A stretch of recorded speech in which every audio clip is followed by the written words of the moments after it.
What's up bro? Sis dan pada sekalian, video kali ni review AEW Double or Nothing untuk tahun 2021. Kita mulakan dulu dengan dua benda yang aku nak sentuh sebelum aku cerita pasal perlawanan yang ada dekat AEW Double or Nothing ni. First kali, kita nampak adanya penonton balik kat keliling gelanggang. Ya, aku tahu ada event AEW sebelum ni yang dah ada penonton kat keliling gelanggang. Kali ni, untuk pay-per-view diorang ni dah boleh kata macam full house. Tak ada duduk jarak-jarak, semua duduk rapat-rapat dan penuh. Ramai gila orang. Even diorang ada tunjuk yang ada fan access apa semua pun nampak macam yang dah tak ada dah virus dekat situ kan. So aku tak tahu apa cerita. Aku dengarnya dekat negara diorang dah terlalu ramai yang dah divaksinkan. Jadi mungkin lah diorang ada buat syarat untuk siapa yang nak pergi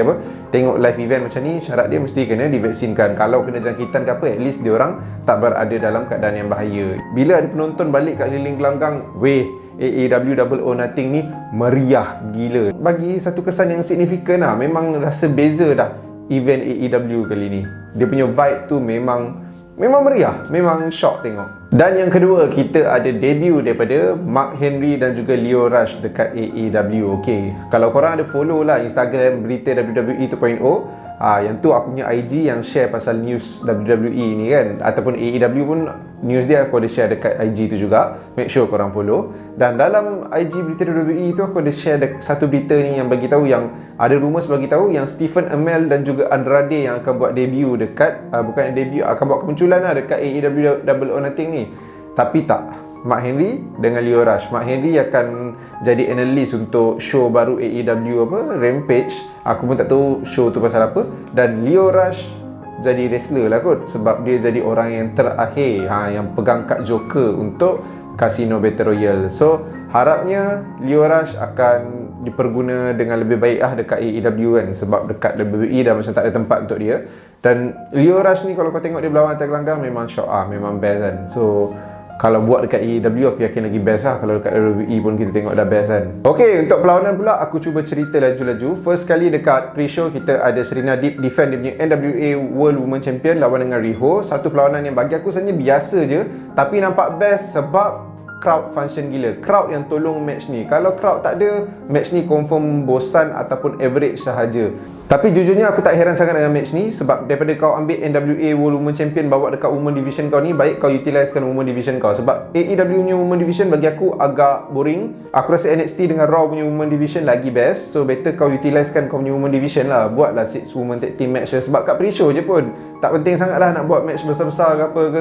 Kau pakailah Tay Conti, NRJ, Nyla Rose, Penelope Ford, Jade Cargill, Red Velvet. Diorang tu semua berpotensial besar, tapi itulah tak dapat masa untuk nak menyinar dekat AEW Double or Nothing. Dan dekat main show, perlawanan dibuka dengan Hangman Page lawan dengan Brian Cage. Satu perlawanan yang best, tapi best yang biasa je, tak adalah terlalu wow pun.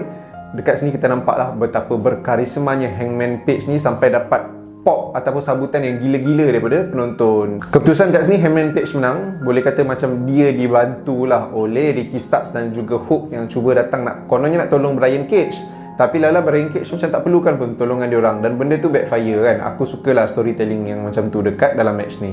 Next kita ada AEW World Tag Team Champion Young Bucks defend lawan Jon Moxley dan juga Eddie Kingston. Dalam match ni kita nampak betapa overnya Eddie Kingston ni dengan peminatan. Memang ramai gila suka Eddie Kingston. Jon Moxley boleh kata tenggelam, orang tak sorak pun. Untuk Young Bucks memang orang semua sorak Eddie Kingston. Orang semua macam nak tengok Eddie Kingston ni menang title ke, di push ke apa kan. So memang satu perlawanan yang aku rasa perlawanan ni biasa, tapi rasa best gila sebab character works lah. Young Bucks dengan gimmick baru dia orang ni yang macam tak apa-apa kan. Aku rasa benda tu kena, benda tu function. Dan keputusan kat sini Young Bucks menang. Aku suka ending dia sebab kat sini macam bagi tahu walaupun Jon Moxley dengan Eddie Kingston ni kira dua nama besar, tapi as a team Young Bucks is the best lah. Young Bucks is strongest as a team. So satu detail yang bagi aku sebenarnya orang tak nampak, tapi aku appreciate benda tu lah. Aku rasa macam make sense. Casino Battle Royale, satu lagi perlawanan yang ramai kata macam tak berapa best, tapi bagi aku best. Aku enjoy, aku rasa shock gila tengok sebab Battle Royale disusun dengan sangat kemas. Ada je sebab-sebab kenapa dia orang buat certain decision dalam Battle Royale tu. Dan benda paling best is bila tinggal Jungle Boy dan juga Christian kan. Time tu aku fikir kalau Christian menang, sebab time tu memang aku fikir Christian akan menang. Sebab AEW kot, dia mesti nak pakai muka WWE ni menang untuk lawan untuk AEW World Champion kan. So aku memang fikir Christian menang. Tapi aku macam fikir kalau Christian menang ni, teruk Christian Christian akan kena boo, orang akan mula backfire dengan Christian. Jungle Boy pun dapat pop yang agak over juga dengan penonton yang ada kat keliling gelanggang tu kan. Dan at the end, bila showdown dua orang tu pun showdown yang menarik, best, enjoy, entertaining. Lepas tu bila Jungle Boy menang, sampai kat sini, seriously sampai. So aku suka match ni. Dia mula dengan benda-benda yang menghiburkan dan endkan dengan emosi yang sampai memang shock tengok seriously best. Cody Rhodes, Anthony Ogogo. Seriously, bagi aku match ni tak best. Kalau korang follow Instagram WWE 2.0, ada bagi tahu yang Anthony Ogogo masuk dalam match ni dalam keadaan yang injured. So aku rasa benda tu macam effect dia lah. Memang nampak dia tak perform . So segala hype yang ada untuk Anthony Ogogo ni macam sia-sia je lah.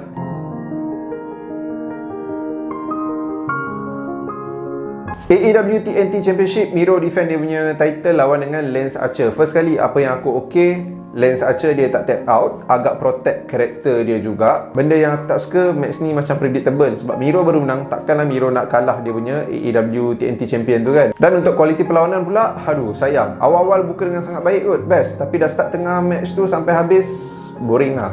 Hikaru Shida dengan Dr. Britt Baker DMD untuk AEW World Women Championship.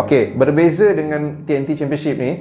TNT Championship buka dengan sangat baik, ending dengan kan. Tapi untuk AEW World Women Champion ni, dia mula dengan agak so-so, tapi bila start tengah match tu je, dia terus naik habis lah. Memang best gila start tengah match sampai habis tu. Dan keputusan kat sini, Dr. Britt Baker DMD menang.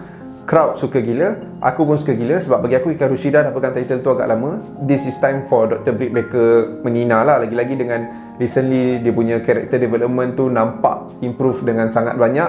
Dan perform kot Dr. Britt Baker ni dari segi karakter dia. So aku rasa it's a very best decision untuk kali ni bagi Dr. Britt Baker menang AEW World Women Champion. Dengan kualiti perlawanan yang tengah-tengah sampai ke hujung best, boleh kata macam almost epic dah match ni.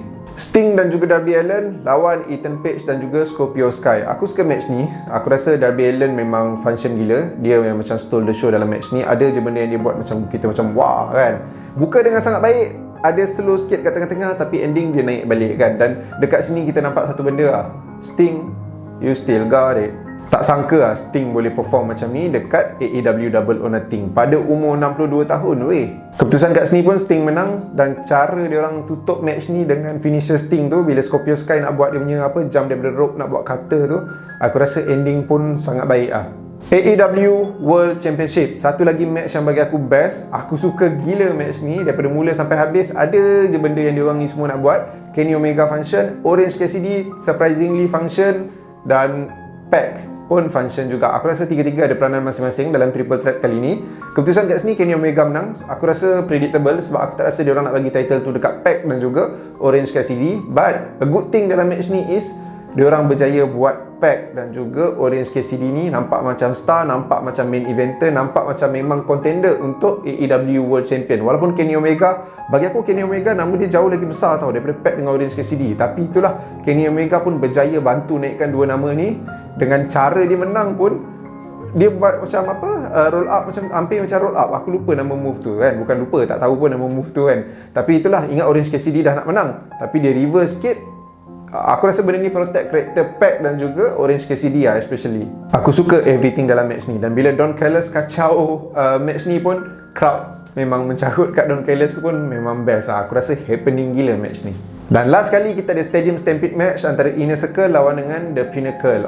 Aku agak kecewa dengan match ni sebab ini match yang paling aku nanti-nantikan. Sebab tahun lepas yang tahun sebelum ni, Stadium Stampede antara Inner Circle lawan Young Bucks, Hangman Page, Kenny Omega dan juga Matt Hardy. Bagi aku match tu best gila. Aku suka kan, walaupun macam movie match sikit ke apa ke, aku rasa entertaining lah tengok benda tu kan. Tapi aku mungkin dah letak hype yang tinggi untuk Stadium Stampede kali ni, but then tak sampai lah. Sebab aku rasa yang tahun sebelum ni punya Stadium Stampede jauh lagi best. Kali ni diorang tak try too hard kot. Diorang tak trying so hard. Match ni tak bosan, still best. Just that kecewa sebab dia tak best yang macam yang sebelum ni lah.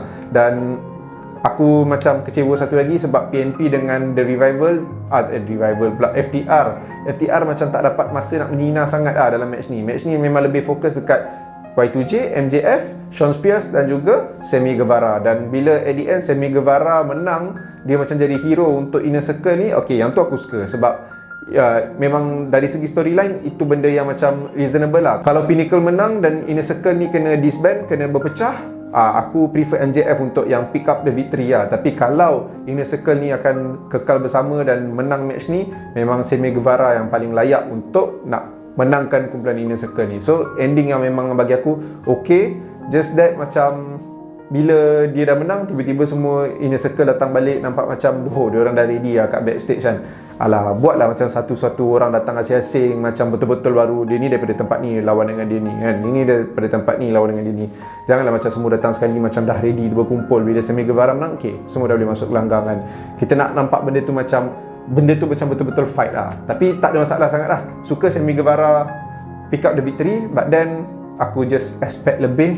Dan please lah, PNP dengan FTR tu patutnya dapat peluang lebih untuk menyinar.